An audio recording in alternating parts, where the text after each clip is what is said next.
Now, as COP26 moves to a close, what the global leaders and politicians will deliver is still not agreed.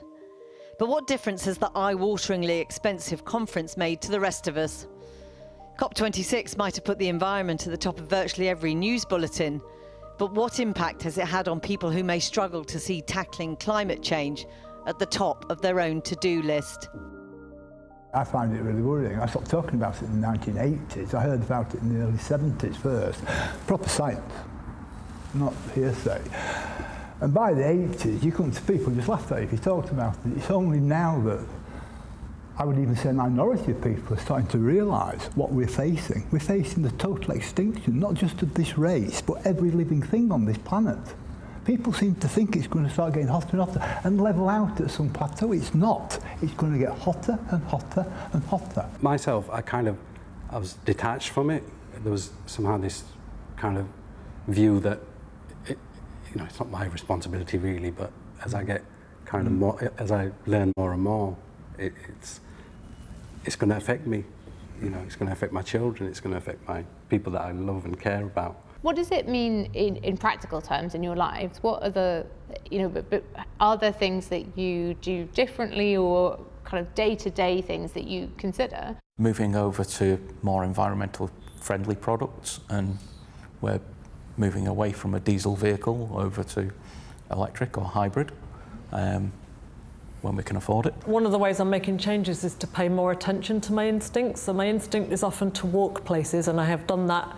COVID gave me an excellent opportunity to give up my car at that point, go back to a lot more walking. What have been the things that you've heard this week? The Chinese president who didn't turn up, and Putin didn't turn up either. The glaring silences of that says a lot. It outweighs everything else. Yeah. And India saying that they're going to be 20 years behind everybody else. It was just pictures of white male scientists talking in quite academic language, so I still think there's a big gap to get that message out more to the wider society. I was very interested in what the soaps were doing this week, swapping characters and bringing climate change into their scripts, and I thought that was actually really clever. We've heard from the Prime Minister. Does that make you feel more confident that we will meet the targets we need to on climate change? I think Boris Johnson raising the voice in our Glasgow is happening. It's loud. It has to be loud. Now you could say that it's blah, blah, blah, but something's going to happen out of it. Obviously, if it's red alert, then we can't just suddenly make a change, can we? So it's got to be done gradually. When COVID came, we changed within 2 weeks. The whole world changed within 2 weeks. I don't believe that, necessity. I don't always think change has to happen slowly, and I sort of agree with some of John's predictions.